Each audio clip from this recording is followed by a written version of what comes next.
को नहीं बता रही कि कौन है, क्योंकि इन्होंने दुनिया के निजाम को उस नियम से नहीं चलाया जिसने ये दुनिया पैदा की है, जिसने इस दुनिया को बनाया है, उसने इस दुनिया को चलाने का सिस्टम भी बताया है। हमने उस बताने वाले के सिस्टम के मुताबिक हमने अमल नहीं किया, इसलिए आज ये एक्सीडेंट हमारे हो रहे हैं और हमारी माँ बहन बेटियों को ये दिन देखना पड़ रहा है।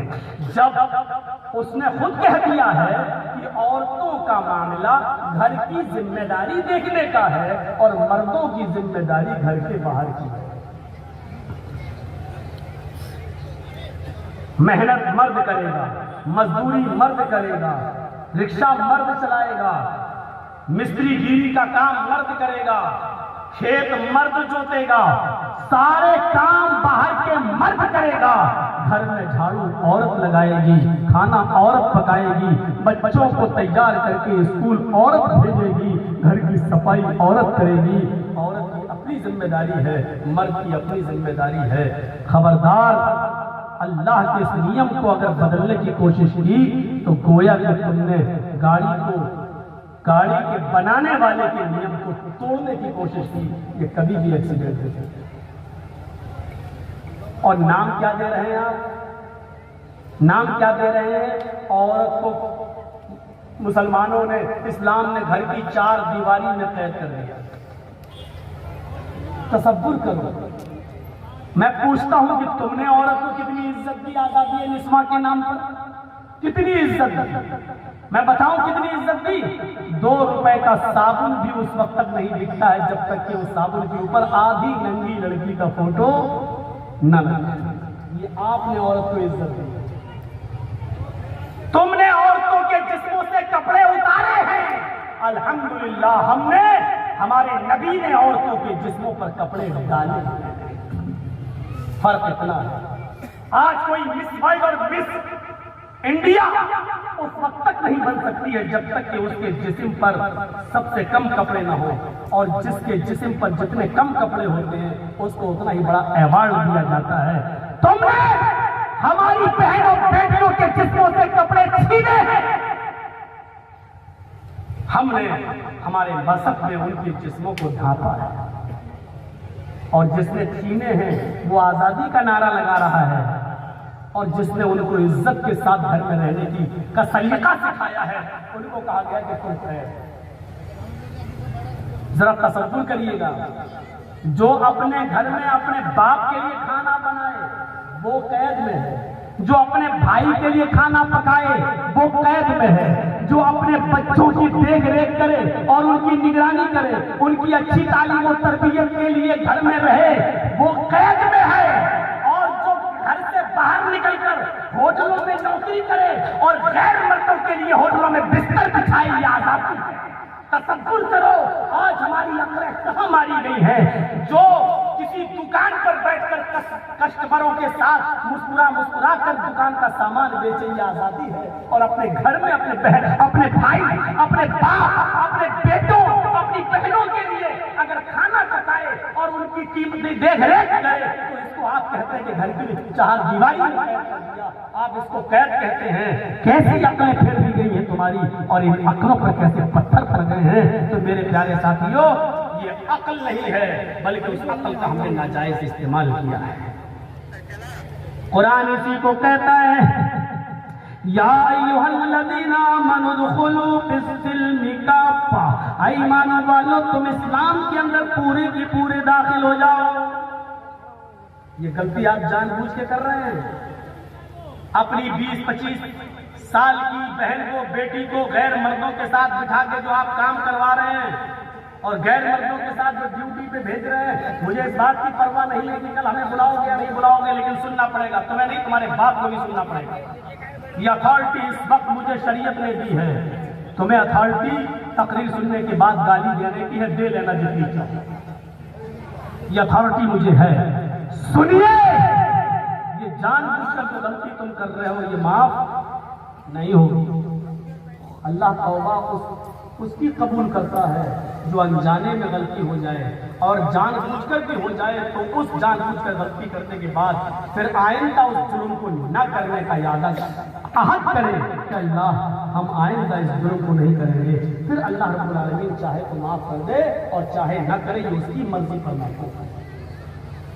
आप जानबूझकर गलती कर रहे हो फिर कहोगे हम आखिर में तौबा कर लेंगे, नीयत की तुम्हारी पहले से खराब है। हाँ, बच्चे को आपने देखा जब नर्सरी में पढ़ता है, आपका बच्चा जब केजी में पढ़ता है, नर्सरी में पढ़ता है, नर्सरी के बाद केजी फर्स्ट में आता है, फिर केजी 2 में आता है, फिर फर्स्ट में आता है, फिर सेकंड में, थर्ड में, फोर्थ में, फिफ्थ में। आपने देखा होगा जब बच्चे छोटे होते हैं तो स्कूल में जाते हैं तो छोटा सा बैग लेके जाते हैं, एक कॉपी किताब लेके जाते हैं और उनको पेन नहीं दिया जाता है बल्कि पेंसिल दी जाती है मसाले वाली, और रेजर दिया जाता है रबर। जानते हो क्यों? वो बच्चा, उसकी टीचर कहेगी मैम ये लिखो, वो कभी गलत लिखेगा, कभी सही लिखेगा, और जब वो गलती करेगा तो रेजर से उसकी गलती को मिटाकर कहा जाएगा बेटे दोबारा लिखो। फिर गलती करेगा, फिर कहा जाएगा तीसरी बार लिखो। पेंसिल से लिखने का ये सिलसिला 5th क्लास तक चलता है। बच्चा बार बार गलती करता है तो उसको मिटा दिया जाता है। जब 5th क्लास के बाद 6th में आता है तो फिर उसको पेन दे दिया जाता है, पेंसिल उससे छीन ली जाती है। लेकिन जब पेन दिया जाता है तो रेजर नहीं दिया जाता है। उसका मतलब जानते हो कि गलती करने की तुम्हारी एक सीमा थी, एक लिमिट थी, वो खत्म हो चुकी है। अब तुम्हारे पास पेंसिल नहीं है कि गलती करोगे तो रेजर से मिटा दी जाएगी। अब तुम्हारे हाथ में पेन है, सोच समझ कर लिखना। जो लिखोगे अगर गलती हो गई तो उसको मिटाया नहीं जा सकता है, ये गलती कॉपी पर लिखी रहेगी। मेरे भाइयों, अब हम बालिग हो चुके हैं, कुरान हदीस की जानकारी मिल चुकी है, हमें मालूम हो चुका है कि हमारी 10 साल 11-12 साल की लड़की जब बालिग हो जाए तो वो बेपर्दगी के साथ कॉलेज में नहीं जा सकती है, बेपर्दगी के साथ होटल में काम नहीं कर सकती है, बेपर्दगी के साथ वो लड़की एयर होस्टेस बनकर काम नहीं कर सकती है, बेपर्दगी के साथ किसी दुकान पर नहीं बैठ सकती है। और ये गलती जब तुम जानबूझ के करोगे तो सुन लो, अब हमारी बच्चियों की उम्र वो नहीं है जो खेलती थी और गिर जाती थी और हम उनको उठा देते थे। अब आपकी बच्ची बालिग हो गई है, आप बालिग हो चुके हैं। अब यहाँ पर कोई गलती करोगे तो वो मिटाई नहीं जाएगी, यहाँ कोई गुनाह करोगे तो वो मिटेगा। ये तसव्वुर अपने अंदर पैदा कर देगा। वो उम्र खत्म हो चुकी है।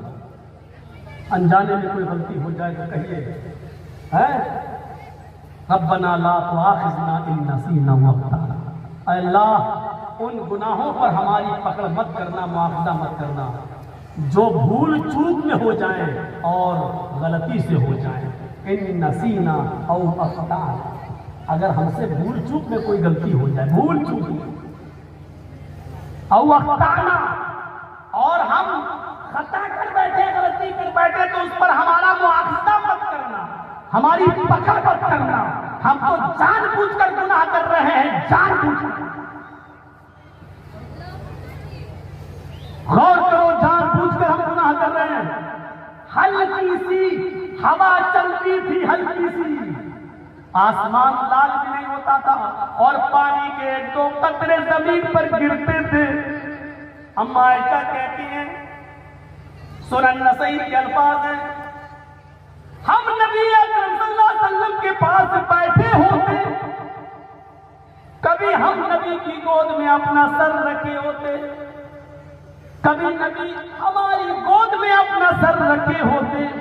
इतने में हल्की सी हवा में तुगयानी आ जाती, थोड़ी सी तेजी आ जाती, पानी के 1-2 कतरे जमीन पर गिरने लगते। मुहम्मद रसूलुल्लाह की निगाह जब पानी के 1-2 बूंदों पर, 1-2 कतरों पे जाती, हल्की हवा तेज हो जाने पर नजर जाती, आप मुझे धक्का देते, आप मुझे हटा देते, मुझे ऐसा लगता जैसे मुझे पहचानते ही नहीं, और आप सीधे मस्जिद में चले जाते, अल्लाह से दुआ करते, इलाहुल आलमीन इस बारिश को हमारे लिए रहमत की बारिश बना देना, अज़ाब की बारिश मत बरसाना। इलाहुल आलमीन, आसमान में थोड़ी सी लालानी आ गई है, हल्का सा लाल हो गया है, अल्लाह पहले जमाने की उम्मतों को तूने आग से हलाक को बर्बाद कर दिया है, आग के अंगारे बरसाए हैं। ऐ अल्लाह, इस रात के अंगारे न बरसने लगे। अय अल्लाह, इस बारिश को रहमत की बारिश बरसाना, रहमत की बना देना। हल्की सी हवा मेरे नबी को अल्लाह का अज़ाब लगने लगती थी, मस्जिद की तरफ भागने लगते थे। मेरे भाइयों, हमें नींदें कैसे आ जाती हैं, हम सो कैसे जाते हैं, हमने ईशा की नमाज नहीं पढ़ी, बिस्तर पे नींद कैसे आ जाती है, हम फजर में जमात के साथ नमाज नहीं पढ़ते, फिर हम खेती बाड़ी चले जाते हैं, हम काम में लग जाते हैं, हमारा पूरा दिन आराम से कैसे गुजर जाता है, कैसे कट जाता है। मेरे भाइयों, हमें और आपका चैन और सुकून बर्बाद क्यों नहीं होता, हमारी राहत बर्बाद क्यों नहीं होती। हमें इस बात का एहसास अपने अंदर करना चाहिए, हमें इस बात को सोचना चाहिए कि हमें सुकून कैसे, सहाबाए किराम को तो सुकून नहीं मिलता था, तुम्हें सुकून कैसे मिल गया है, तुम्हें आराम से नींद कैसे आ जाती है।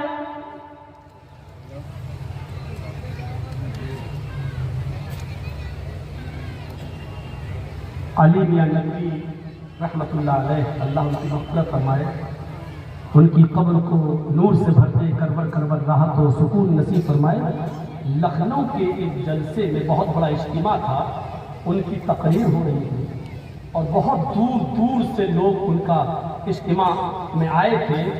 लेडीज़ की बसें आई थी और जेंट्स की बसें आई थी। 12 बजे तक जलसा चलना था। जलसा चला, उस जलसे में जहाँ ख्वातीन का, लेडीज़ का इंतज़ाम था, वहाँ औरतों की नज़र एक औरत पर पड़ी जो बहुत परेशान थी, बहुत परेशान थी।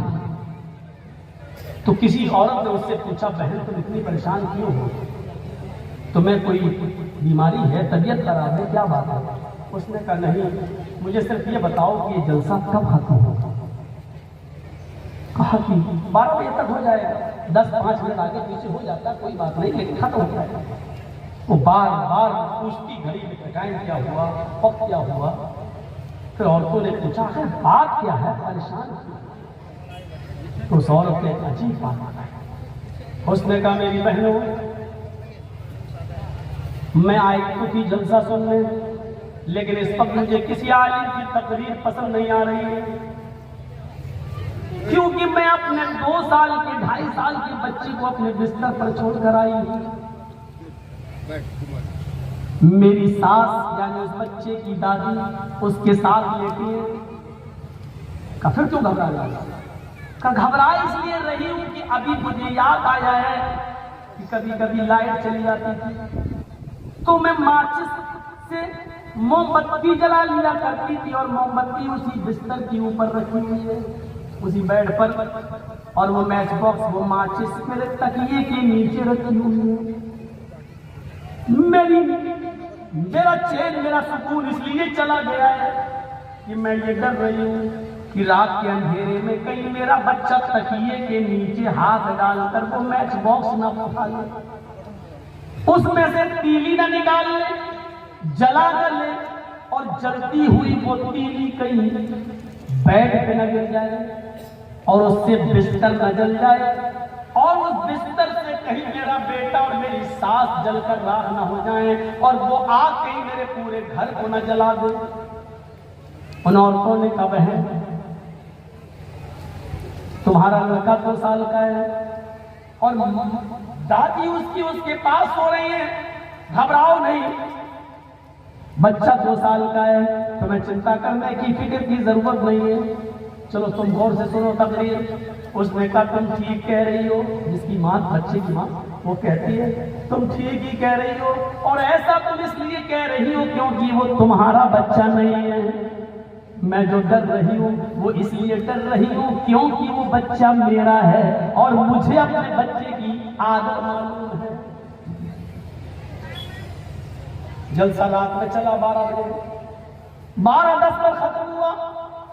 लोग अपनी अपनी बसों से जाने लगे। वो औरत भी जल्दी से अपनी बस में सवार हो गई जिससे आई थी। ड्राइवर से कहती है, ड्राइवर जरा जल्दी चलाओ बस को। औरतों ने भी गुजारिश की और इसकी बस को पहले निकाल दिया गया। ये घर पे पहुंचती है, जलसे से लेके घर तक जो जो ख्यालात इसके दिल में आ रहे थे, जब घर पहुंचती है तो क्या देखती है, जो जो उसने सोचा वो सब कुछ हो चुका है। बच्चे ने तकिए के नीचे से माचिस निकाल भी ली, जाग भी चुका था, माचिस निकाल भी ली थी, तीली जला भी चुका था, जलती हुई तीली का टुकड़ा बेड पे गिर भी चुका था, बिस्तर पे आग भी लग चुकी थी और उस आग में जलकर बच्चा और उसकी दादी दोनों जलकर राख भी हो चुकी थी और उस आग ने उस घर को भी पकड़ रखा था। ये सारा मंजर हो चुका था। मेरे भाइयों, इस पूरे वाक़े को बताने का मेरा मकसद सिर्फ एक ही है। एक माँ को अपने बच्चे की कितनी फिक्र होती है कि वो जलसे में पहुंचकर उसका दिमाग सिर्फ अपने बच्चे पर लगा रहा है। वो आलिम की तकरीर, मौलाना की तकरीर उसको समझ में नहीं आ रही है, उसका जहन दिमाग बच्चे की तरफ लगा हुआ है। दुनिया की आग से अपने बच्चों को बचाने की इतनी फिक्र है कि जलसों में तुम्हें चैन नहीं मिले, करार नहीं आए। इस कुरान के नाज़िल करने वाले रब का फरमान है, अनफुसकुम व अहलीकुम नारा, ईमानों वालों अपने आप को भी जहन्नम की आग से बचाओ और अपने बीवी बच्चों को जहन्नम की आग से बचाओ। ईमानदारी के साथ बताना, दुनिया की आग से बचाने की तुमने जो फिक्र की है, अल्लाह की आग से, जहन्नम की आग से बचाने की तुमने अपनी औलाद को कितनी फिक्र की। जबकि दुनिया की आग जहन्नम की आग के मुकाबले में कुछ नहीं है। मुअत्ता इमाम मालिक पढ़ेंगे, उसमें लिखा है अगर जहन्नम से किसी को एक लम्हा सजा देकर निकाल लिया जाए, एक लम्हा 1 सेकंड से भी कम होता है। एक